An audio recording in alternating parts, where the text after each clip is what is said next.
Yesus ada di tengah-tengah kita, lebih utama dari segala sesuatu.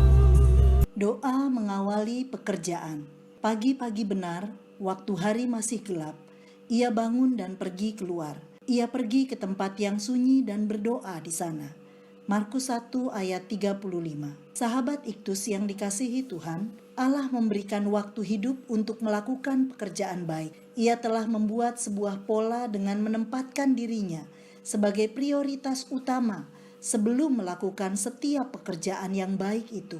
Carilah dahulu kerajaan Allah dan kebenarannya, maka semuanya akan ditambahkan kepadamu. Matius 6 ayat 33. Namun pola ini telah rusak karena dosa. Manusia tidak lagi melakukan pekerjaan baik atau melakukan pekerjaan tanpa menempatkan Allah menjadi utama dan terutama. Yesus datang ke dunia untuk menyelesaikan masalah terbesar manusia, yaitu dosa. Ia mati di atas kayu salib menggantikan hukuman dosa manusia, sehingga setiap orang yang percaya kepadanya tidak binasa, melainkan beroleh hidup yang kekal. Selain dari maksud penyelamatan, kedatangannya ke dunia juga memberikan teladan bagi kita untuk hidup sesuai dengan pola yang telah dirancangnya, bahwa Allah harus menempati urutan pertama sebelum melakukan segala sesuatu. Mari kita meneladani apa yang Yesus lakukan.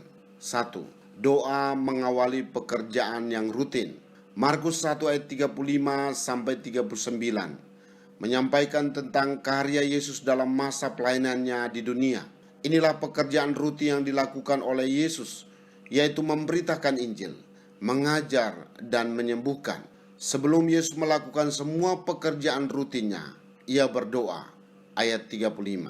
Istilah pagi-pagi benar, waktu hari masih gelap, menunjukkan waktu dini hari atau sebelum subuh, yaitu dalam kesunyian di mana banyak orang masih tertidur dan belum melakukan aktivitasnya.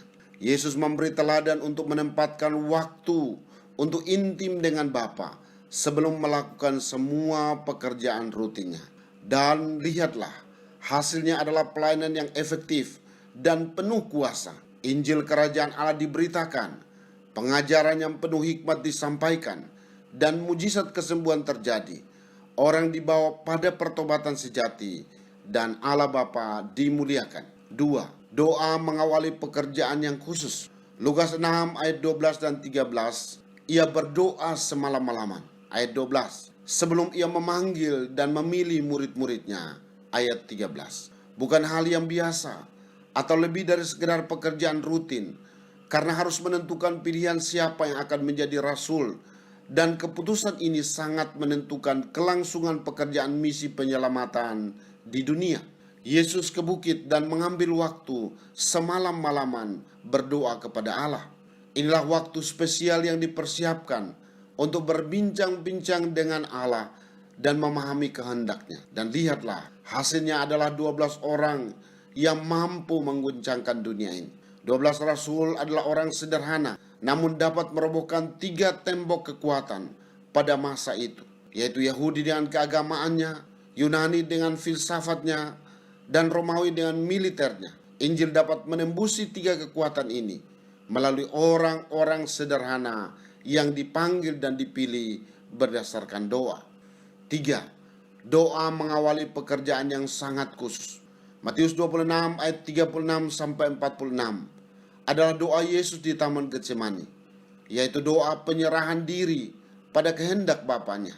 Jikalau sekiranya mungkin, biarlah cawan ini lalu daripadaku, tetapi janganlah seperti yang ku kehendaki, melainkan seperti yang Engkau kehendaki. Yesus berdoa dan peluhnya menjadi seperti titik-titik darah yang bertetesan ke tanah.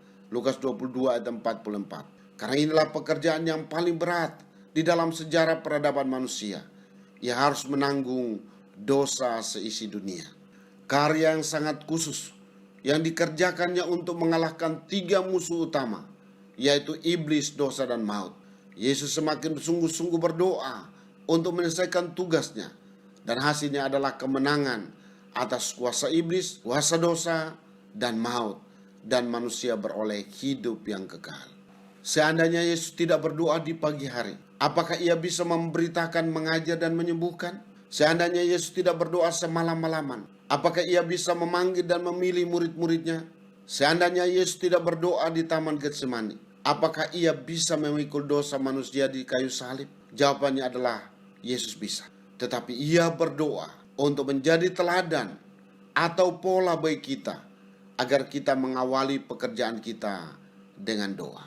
Sahabat Iktus, pola Allah dalam mengawali setiap pekerjaan adalah dengan berdoa, sebagaimana teladan yang telah dilakukan oleh Yesus. Doa merupakan sebuah kekuatan atau energi untuk melakukan pekerjaan secara efektif dan penuh kuasa. Kita tidak akan pernah memperoleh hasil yang maksimal tanpa doa. Berdoa sebelum melakukan semua pekerjaan rutin kita setiap hari. Berdoa semalaman ketika kita harus mengambil sebuah keputusan penting, dan semakin sungguh-sungguh berdoa untuk keselamatan jiwa. Saya harus mengusahakan waktu berkualitas dengan Tuhan setiap pagi sebelum saya melakukan aktivitas apapun untuk mendapat kuasa dari Tuhan yang melebihi kemampuan saya. Juga setiap kali saya harus mengambil keputusan penting, saya akan meminta petunjuk Tuhan melalui doa dan tidak mengandalkan pikiran saya sendiri. Apalagi untuk menuntun seseorang datang pada Yesus, melihat pemulihan dalam keluarga, menyaksikan keselamatan bangsa-bangsa, maka saya harus berdoa lebih sungguh-sungguh lagi agar dapat menjadi alat keselamatan.